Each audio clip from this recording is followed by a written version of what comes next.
try and be erect with my knees flexed. I try and hold my head up so I can see around. I try and feel all around me, not just in front of me. I move to Seigan, our middle guard. Now, every sword school has variations on guard, how you walk, how you step. Stand erect, bend your knees, be conscious around you.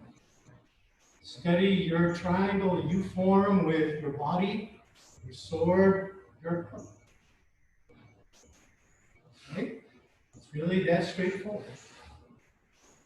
You're in a school that has a different style, change the style. It's fine. Keep your triangle and your consciousness. You want to go to Geidan, low guard. Your sword drops, but it's not just your sword drops, your center drops slightly with your sword. Once again, your consciousness is all around you. Your consciousness is not focused on the person. You can see styles like this, where I've turned to an angle. It's all good. The point is, your center, your consciousness, your awareness all around you. You're capable of attacking or defending at every point. Jada, right? So here I had a triangle going down and back. Here I have a triangle going out and back. Here my triangle is down and back. Why do we have these triangles? Because, of course, right, on me, right? This triangle makes a narrow angle that the person's attack glances off. It gives you a chance to focus on this person and be ready, again, to attack or defend.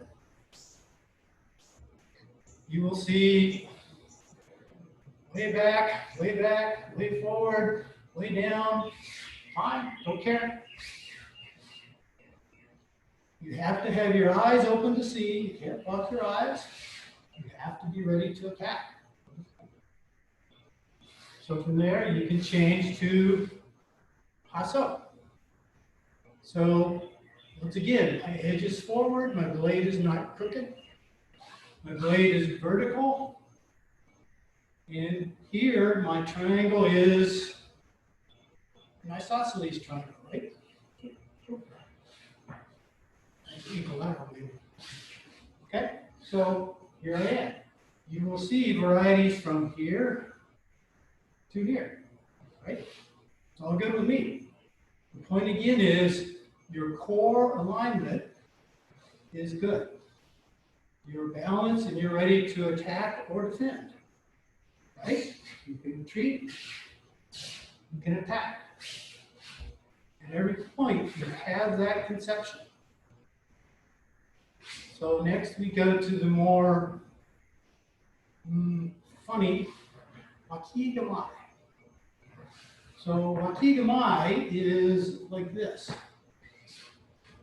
Translation as a kid I heard was tail of the dragon. Like the kid.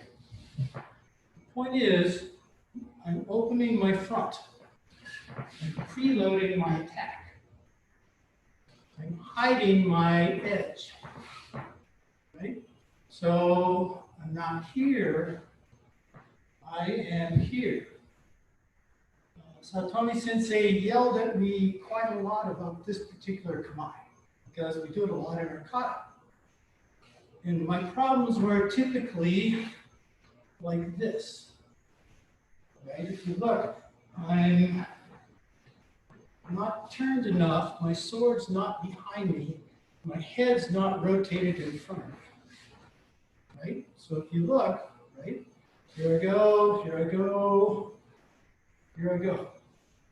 Now, I'm now sprung such that I can attack, because this really is, this position is a, hey dummy, here I am, the minute you move, I'm going to cut you. right? I'm totally opening myself, but I'm also totally wound to move.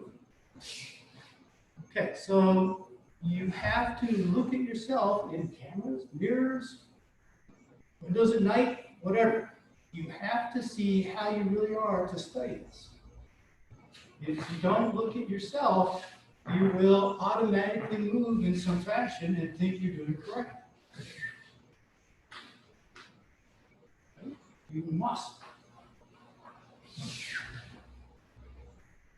So now, here we are. I want to attack something. Shomen from Seigan. So once again, I have to have this light, neutral feeling where I'm balanced, my structure's in line, my mind is calm, I perceive a weakness, I attack. When you watch the old O-Sensei movies, you'll see the difference in the ukes. Some ukes, O-Sensei's sitting there, moving his sword around, lada, and you can see the guy decide to attack, and then it feels like, seconds later, the person attacks. Okay, that doesn't work with Saotome Sensei, right? Me, he either poked me or laughed at me. So you decide and you go. And it becomes just a release. You lift the Bokken with your left hand, and you come under the Bokken and drop down. Your sword arcs out around your center and back to your center. Right? That's how you stop this. Right? Your core moves. Your sword just goes around your core. That's all it does. It can reach as far as you can step. Need further, step further. You can't reach, jump back. It's all good. So remember, what we did were mostly precursors to kata. So it sucked, we lost. There was no built-in, I'm going to lose this time. You lost. So you have to care very intensely about what you do to this person, how you move, what you tell them. So back to ski from Wakigamai. So I see this. Look. I gather my core, I turn my core, my body, I drive through. At any point, I stop. At any point, I thrust. At any point, I cut. At any point, I change to get there. Okay? You can only control yourself. So balance, flexible body so you can move right through into the person. When you actually strike with a ski, you have to have your hands structured so that it doesn't hurt you. Right? These aren't swords with sharp points going into something soft. These are Bokkens, and trust me, you hit something with a Bokken, it hurts. So how do you structure your body so that you transmit all that force from your body through your thrust without overreaching, without overbending, without tripping? Tripping always sucks, right? Okay, so it is Kamai, Shomenuchi, ski, all with balance, posture, and force. Okay, so next. Sensei, just got a comment Sure. for you. Folks are looking for maybe you to get a little bit closer or use another angle. Sure. I'm going to use this second camera, because that's more detailed. So, Okay, switch over to the second camera. Let's see what that looks like. Yeah. Okay, but to see my feet, see, I still need to be, yeah, it's a higher res, yeah. Okay, how about this?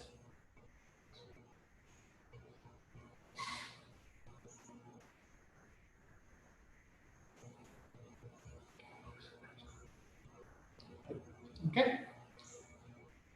Okay, so to revisit, if you look at what I did, turn, core, drive.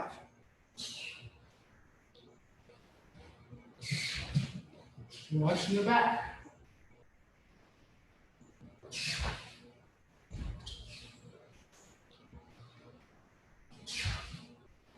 Okay, so no digging your sword in the dirt, right? That's unprofessional. No waving your sword around. For shonen, it's the same thing. Straight up your center line and through with your body.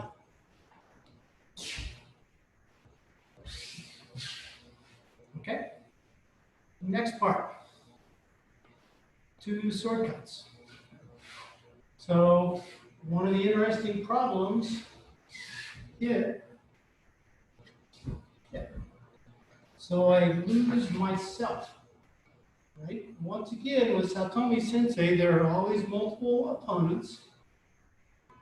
If you watch it him, he never stops. He moves through cut to cut to cut. So I can cut, I can cut. Right?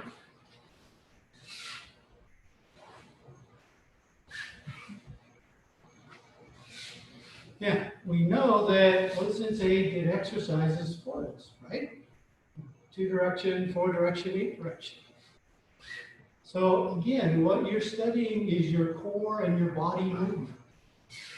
Cut, cut, cut, cut. At any point, you can stop or continue or retreat.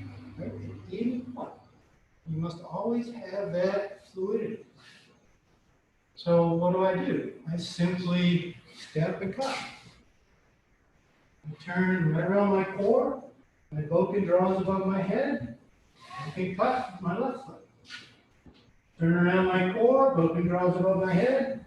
Cut right foot. And left foot. Now, one of the important things here is your resolve. Right? So I can throw my stick around. Right? Okay, so that's great if I have a bunch of target dummies. It works really well, right? I can hit everybody really fast and they're dummies, so it doesn't matter. But with live humans, that doesn't work. Live humans don't want to step in range of you unless they're going to hit you. So this resolve is your decision to take your whole body into the cut each time.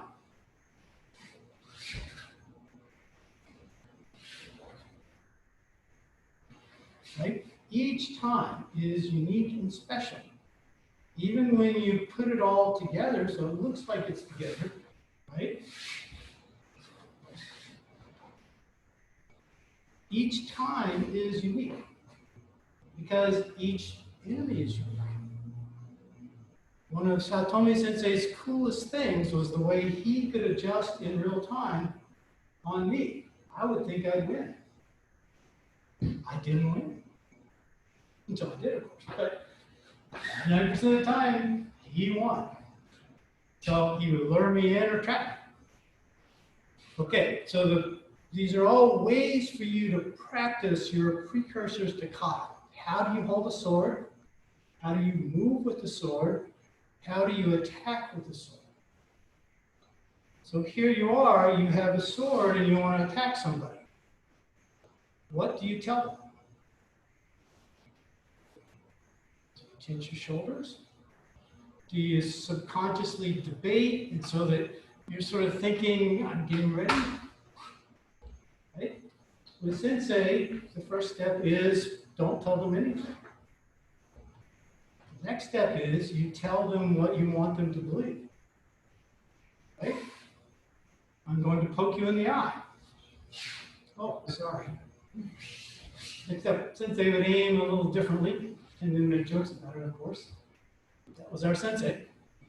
So you cannot go from I never held a stick to how can I fool my enemy to cut them down. You have to work on these stages step by step. So the first step is always going to be stand well, hold your sword well. Decide how to move. Practice telling less to your opponent. Okay? Next part. So, Brian, please.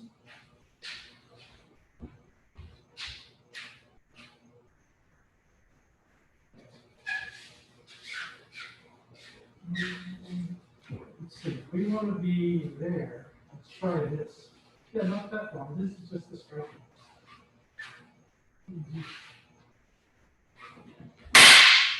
Yeah. Can you guys verify that looks okay? Brian Sensei, please move this a bit. Yeah, we can't see Brian. Still on, friend? Brian, need to come. Yeah. There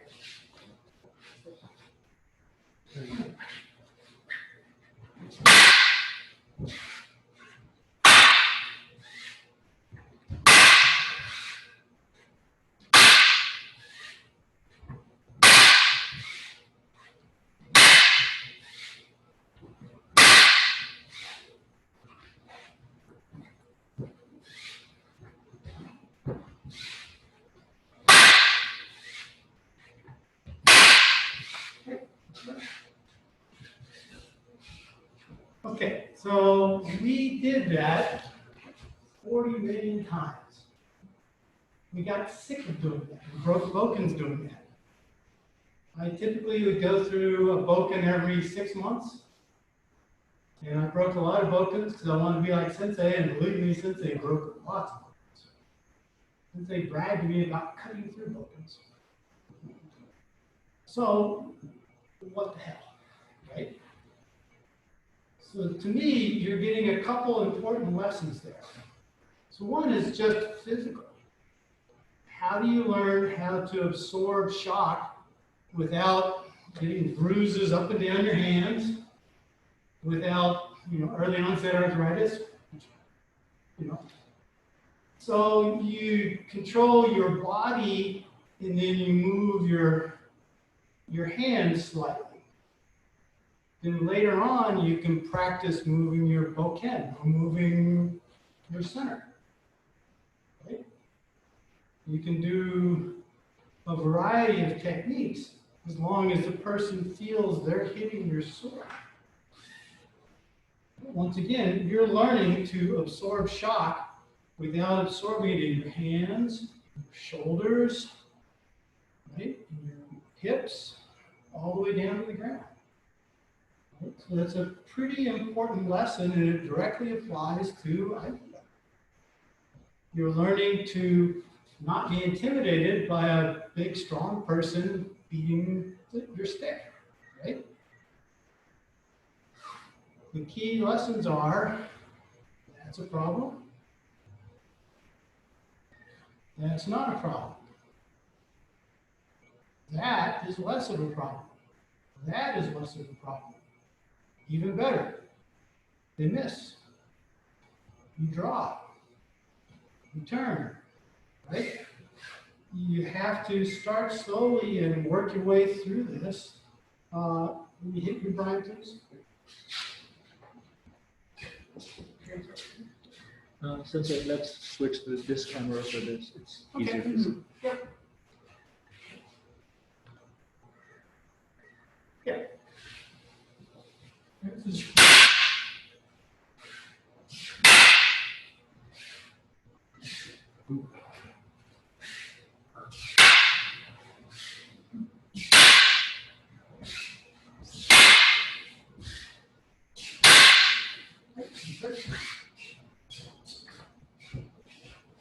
So what I wanted you to notice was that as an attacker, I was studying as well.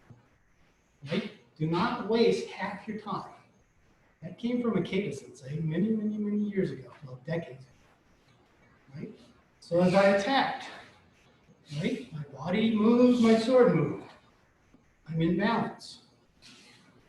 Really sucks when they do something unexpected and you're like this. Bad Aikido, bad swordsmanship. Okay? So on to the next one. Maybe stay with this camera for this stuff, and we can switch to that one if I do detail. Okay.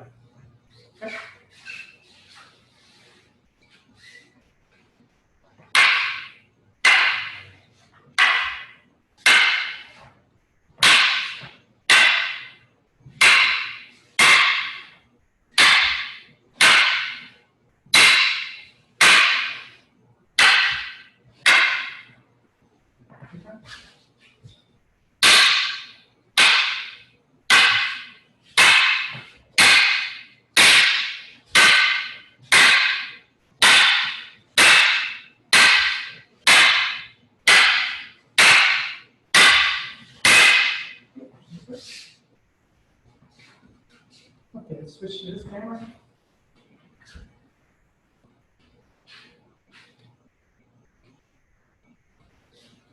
Okay, on the back side, what am I doing? I'm practicing turning my core, my stick reflects my core, my foot comes forward, I cut down, my foot goes back.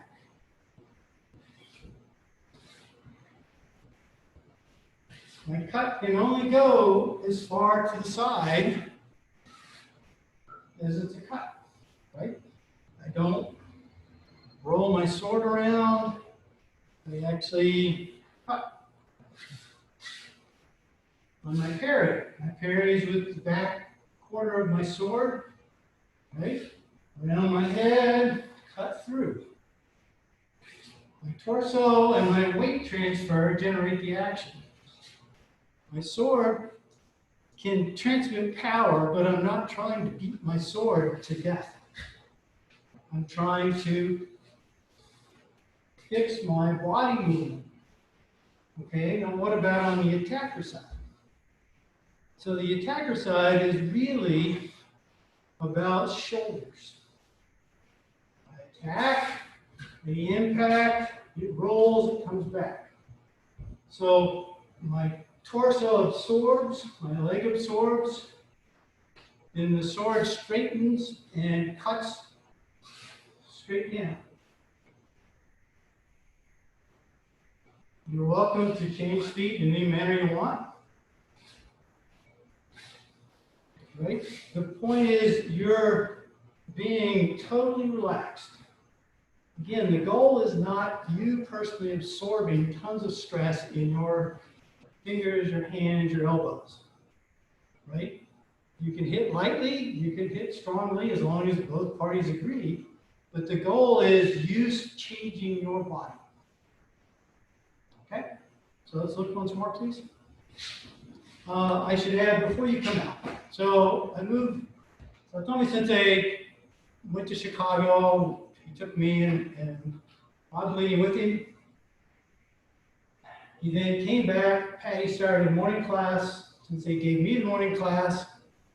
Patty got to sleep in. Then Sensei walked down, and that was Monday, Wednesday, Friday. Sensei walked down and said, Chuck, we need a Thursday weapons class. I'll teach. Right? So what was I going to say? Cool. We did this exercise for what felt like months. Then one day he came in and said, you got it, you're teaching. So every stupid Thursday, for 1 hour, we were doing some variation. You can do it one-handed, you can do it two-handed, you can stand on one foot, you can stand on the other foot. I tell you, it drove me crazy. But it works.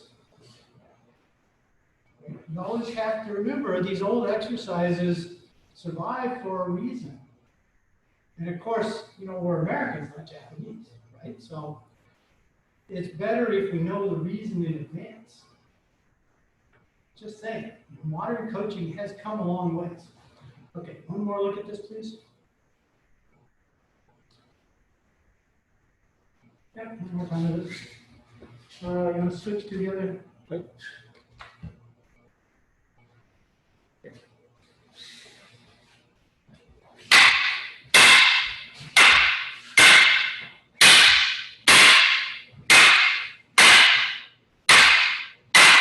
Good.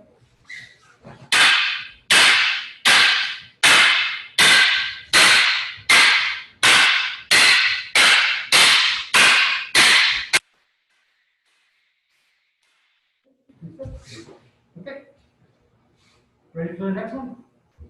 Okay, we are. I have to remember which one the next one was. Okay.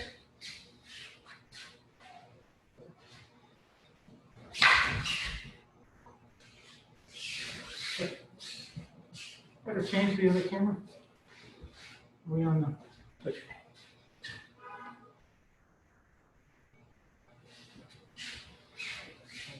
Okay, you guys go on the diagonal. I don't know. Right there. You go here. Yep. Look at the blue eyes. Hmm? Here. And then you're over here a little bit. And a little closer. Yeah, there we go.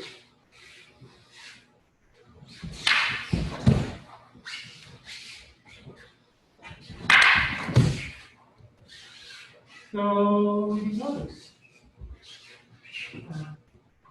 Parry, drive with your back leg.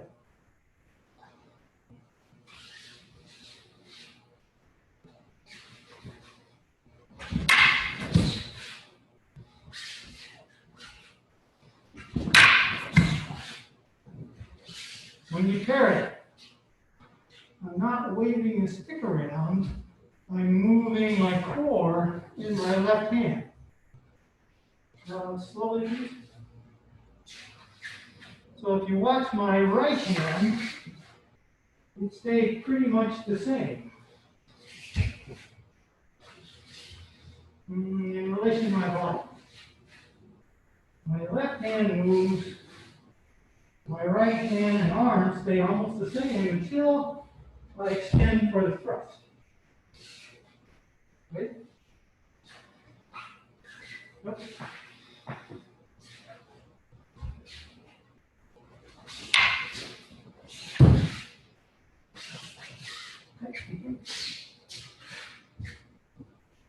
Okay, so unlike a lot of the reviews, but not all, in the sword schools, where hand grips are often fixed, right? Because it's hard to cut.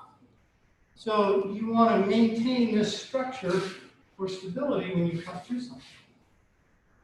Well, Sensei was creative, shall we say. Okay? So first, his left hand was very active, much like kendo. Right? So when he could parry, instead of his parry colliding with your sword, his parry was Aikido. Right? There's this arc coming into your attack and guiding your attack away.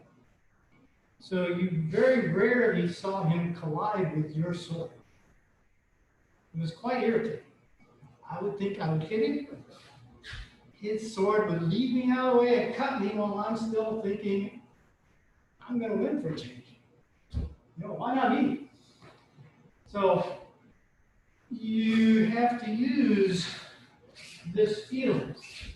And this feeling then is coordinated with the weight of your body shape. And similarly, when you thrust, right? So you never see a boxer do that, right? Because the other guy starts to laugh, hits him 3 times, and it's over, right? So your body drives through in balance, and you can immediately defend yourself or escape, right? So every point in this, you do that. Okay. You know what's next? I'm look at my Oh yeah, yeah. Oh yeah. Okay, we get to do Sensei drove us crazy. So this is what looked like a classical Ito-Ryu technique, except Sensei had his own variations on it throughout the decades. He at one point declared it was Ikkyo. Um, he had a balance beam for a while when I was in Chicago, unfortunately, so I never got to use it. He told Zen Koan about it, being on a bridge over a stream and not falling off, except he didn't say that very clearly because Zen. Okay, so this is where I get hit showman and I dash in and cut the person down. Okay. Yeah, that's right.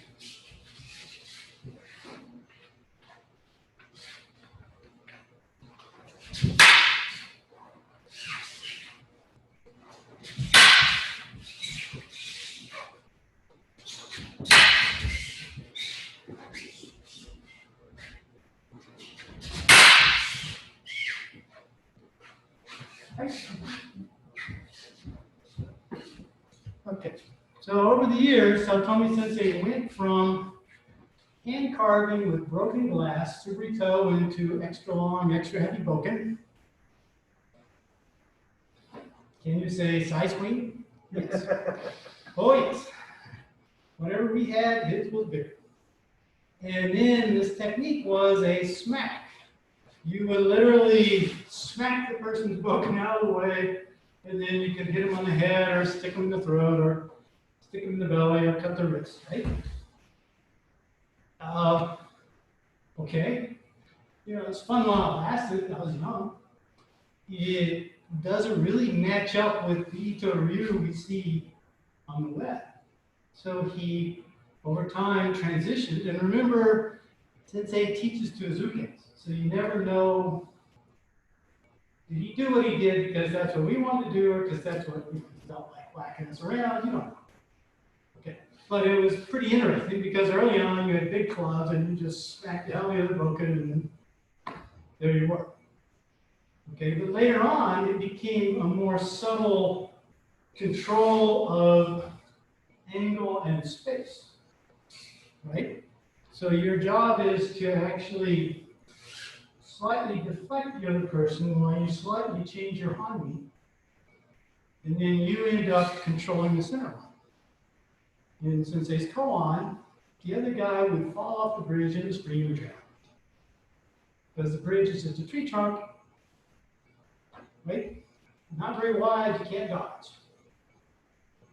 Okay, so when you look at the Ito-Ryu people, they of course are more subtle and more narrow. Remember, they're more, sword schools by their nature are usually more programmatic. Uke is clearly defined and Hage is clearly defined. Whereas Saotome Sensei, he loves it when we're original because he likes originality.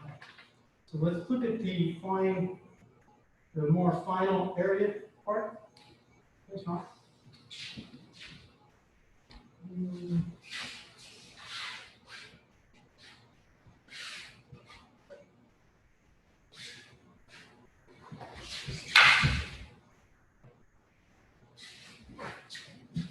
This way?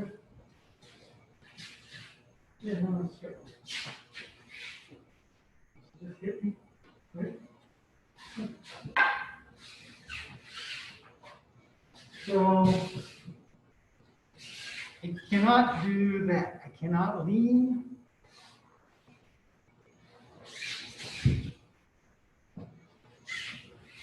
What I can do is here. So I'm filling this space and see if I cut. Now you have variations. You can cut the thumb, cut the wrist, or the other thumb. You can. If you watch O-Sensei commonly, he just cut down and thrust, right? O-Sensei was done. Yeah, he was happy. Sensei filled in the space so that you felt the inevitability of the technique before you started. Right? It really sucked because you felt like, I'm going to die. Before, you just made your start of action.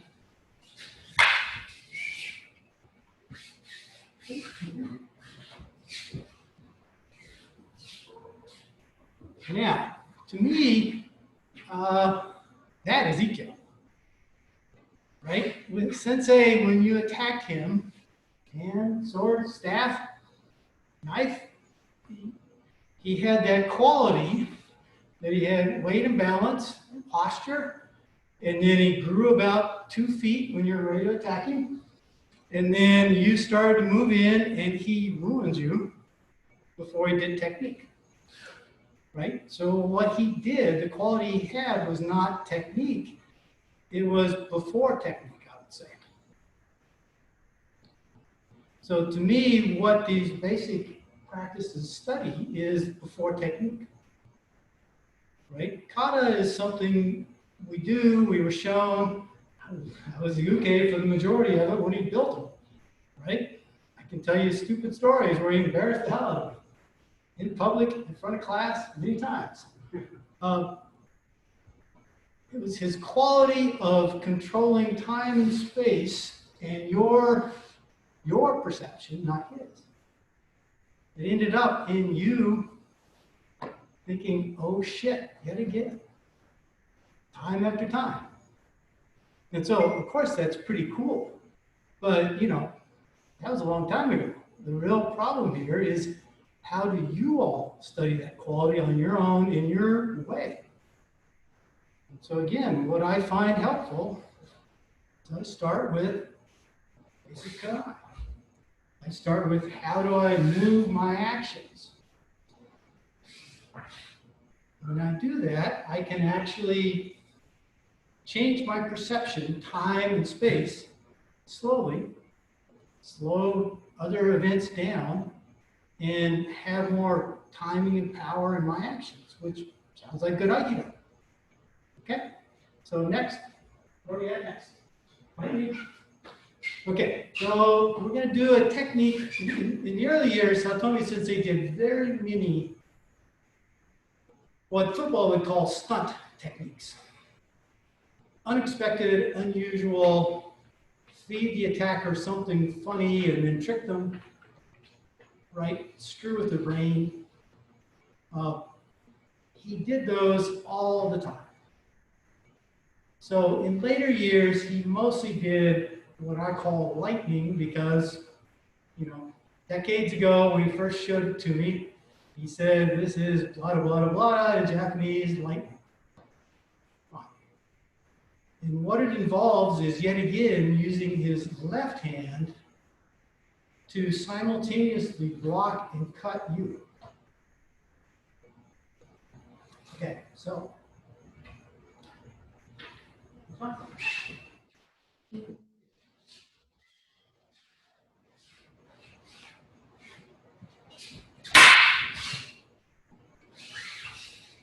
So in the old days, Saotome Sensei made no bones about what he was going to do. He has changed in later years, and it's, for a general audience, it is wiser.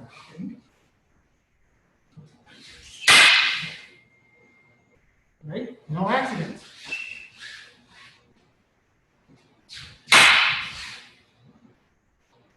Now, if you look at what I do,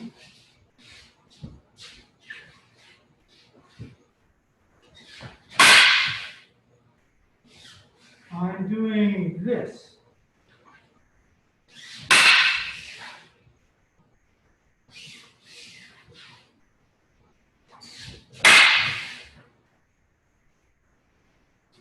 Now, I have seen multiple ways for him to end it. Right? Sometimes he'll end right foot forward. Sometimes he'll end left foot forward.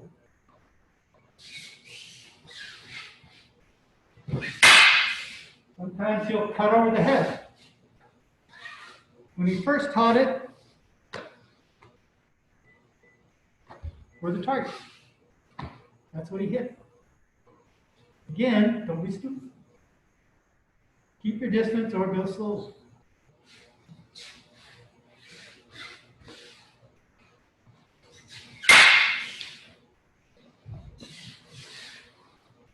Okay, so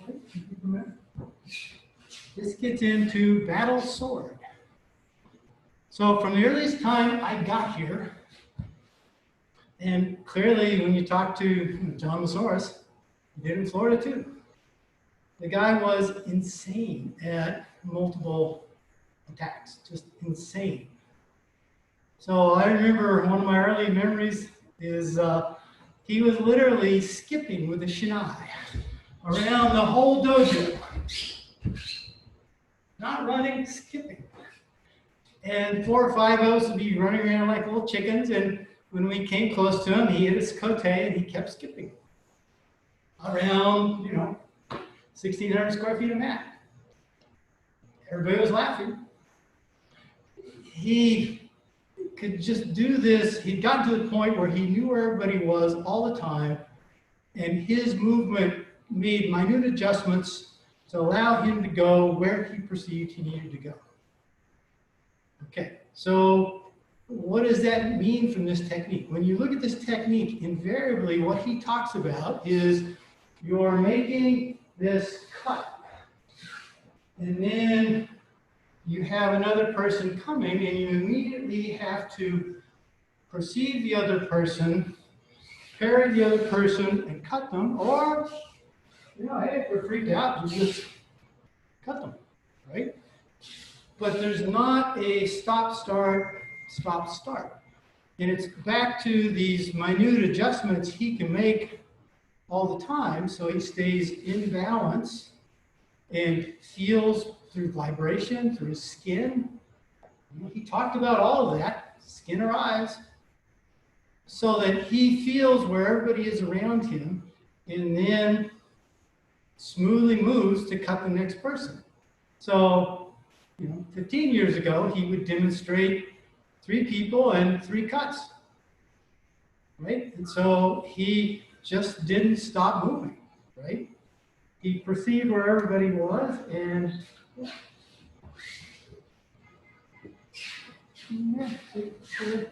he just perceived, cut, right? So, because Saotome Sensei had this sense of slow time, reading your body and what you were deciding to do, that worked pretty well for him, right? He perceived your weakness, took advantage of it, and went to the next technique. That's great, great story. It was all cool. So again, the question becomes, how do you practice that in a meaningful way? Okay, so here we are, a simple practice, right? Everybody knows Tenkan. Right?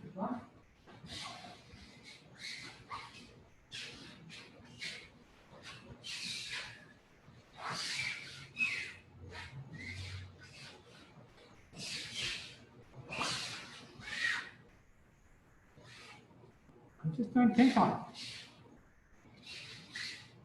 I pay full attention in front of me. I turn and pay full attention behind me. I keep my balance. I need to do it again. I do it again.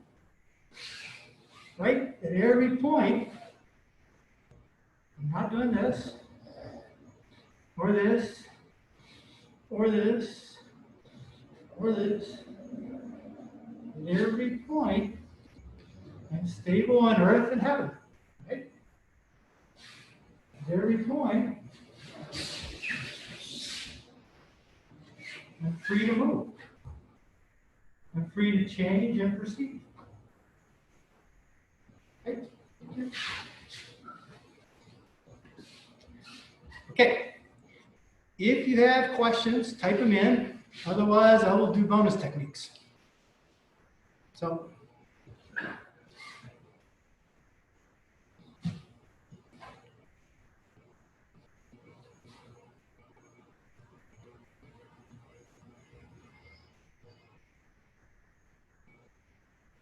No questions. Too bad. More bonus.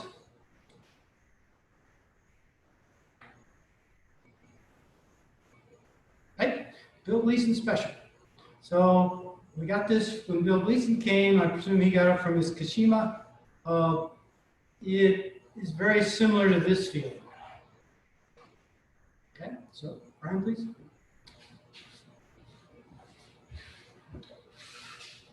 Oh, Sensei, Sure.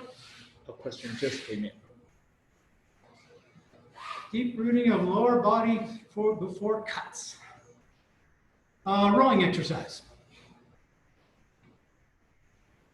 Okay, so the deal is, the question was about rooting your body, not just before cuts, right? Obviously, you move lightly, but when you apply power, power flows from the ground through you out in an uninterrupted flow, right? It has to. If it's interrupted, right, you have problems. Okay, so I do rowing exercise. That works for me. Remember, as a human being, each one of you is unique. The question isn't what works for me. The question is, can you explore and find things that work for you? So, let's see here. Start with my eye. Okay, my eye is quite interesting, right? When you look at classical kendo,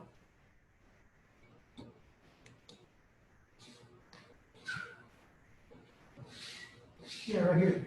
Come on here. My eye is here to here, right? Anything beyond that becomes a tackle range.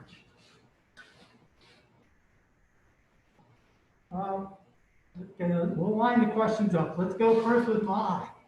So with Saotome Sensei could bound in, right? If you were not there, you cannot imagine how much space Saotome Sensei could cover.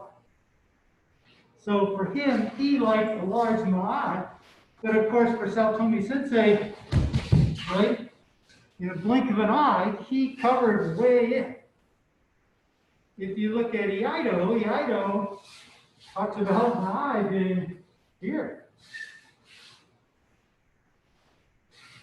Right? So you have to examine carefully what you're trying to do, how much you can move, and how. Yep, okay, thank you. Yep. And how you and your partner can practice. But my eye is simply either neither one of you can hit each other or you can hit them. All the other alternatives are bad. Okay, so are we at the top one? Basic techniques to improve our Bokken. Okay, basic exercises. So Sensei did stupid things like this. If you want to feel dumb, do that for 15 minutes. You'll be wobbling around like this. Use a suburi toe. The point was, again, you're connecting your core. You're keeping your mental one point in your alignment so that you're dizzy, but you still maintain your balance. Tanrinho. Well, we actually did stick striking as well for a short time. Most people did it badly. So what I saw there was just quite simple. Control your posture and your kamae so that your force went out there into the stick. It was the same thing when I did, striking trees, thrusting at trees, et cetera, right? You hurt yourself or you organize yourself and your force goes into what you're striking. Okay, next one. Your intent stays at the tip of the bokken. Okay, however you are, right? Your mind is in multiple directions, and then yes, your intent goes out to bokken until you get to Sensei's point where you might put your intent out to bokken. You might also hide it to surprise a person. You might hide it to draw the person. Right? With Sensei, remember, his mind and body were all tools for him.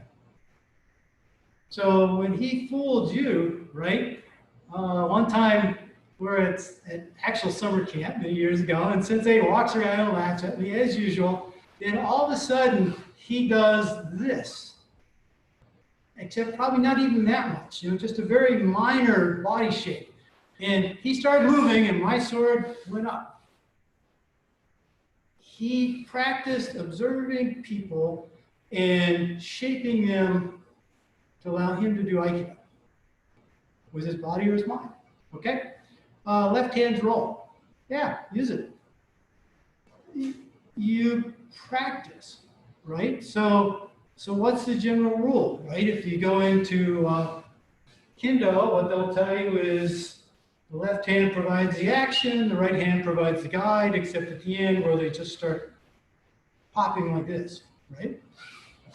So in a way, that's true. Okay, not all schools do this much action. Remember, Sensei, I didn't cover this part. Well, Kigamai, change your hands. They can't see you change your hands, right? Sensei was, as you see from his artwork, he explores creativity.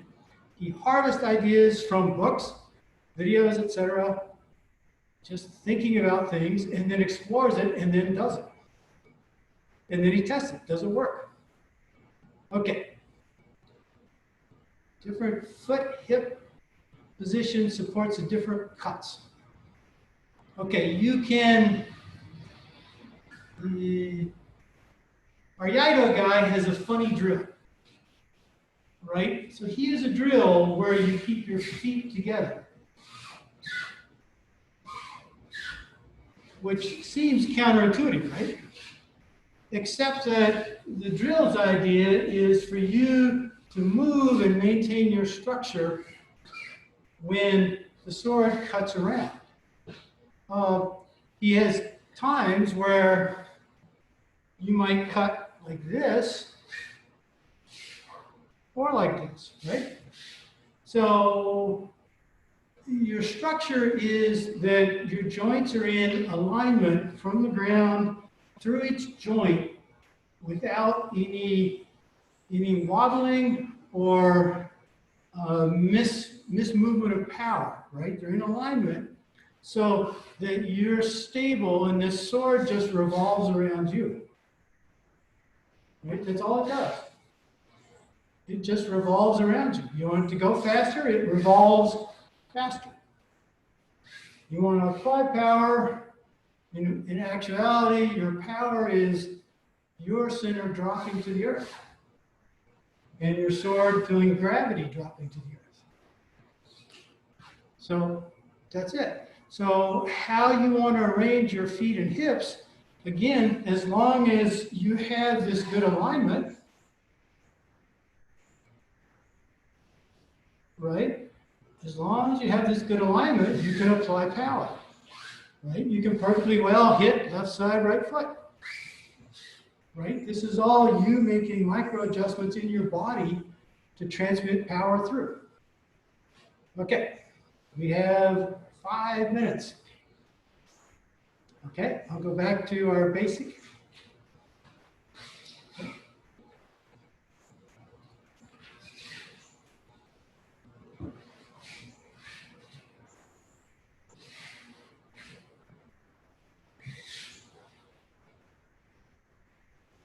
I just move and I cut. That's all I do. Stand, move and parry, thrust. What was one of Sensei's lines? Look, swordsmanship is, look, you cut, you thrust, you parry. That's it. Why is it a problem? Of course, it is a problem, but you see what I'm saying. Move your body so you can apply force. It means you become aware of what your body does. Right? Sensei didn't say to me, Chuck, put your foot here. Sensei said, Chuck, you're stupid or you're dead. Right? That's all he said. Now, as a teaching methodology, that has plenty of drawbacks. Okay? But you can examine how you're standing And when you're wobbling, right? When you're tense, this is why video and mirrors are your best friends, right? When you're stable and in balance. So then when you want to move, you move. Remember, once you have these fundamentals, all you have to worry about is the opponents. That's pretty bad, right? Sword fights, most guys both lost. So that's bad enough. You're in posture and kamae. Right? I mean, you have to understand, I didn't do the crazy stuff today. I didn't do the high-pitched screaming all across the mat with a short, stubby Bokken. Well, Sensei did the screaming. We sort of squawked, to be honest.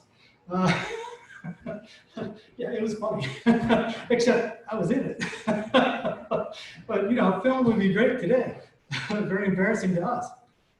So, again, you start as you start your Aikido. You're in space, you're in time, you're vertical, you control your space and time.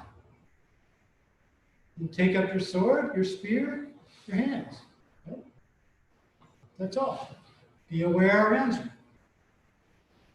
After that, swordsmanship is move where they don't cut you and cut them. Right? Okay. Thank you very much. You put on the mask and about.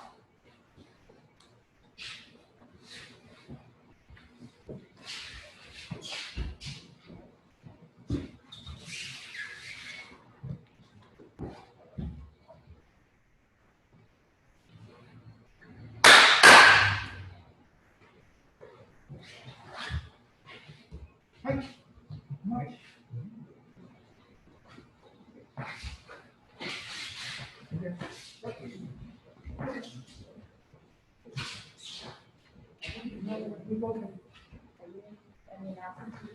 Yeah. Okay. Can I go now, Jen? All right.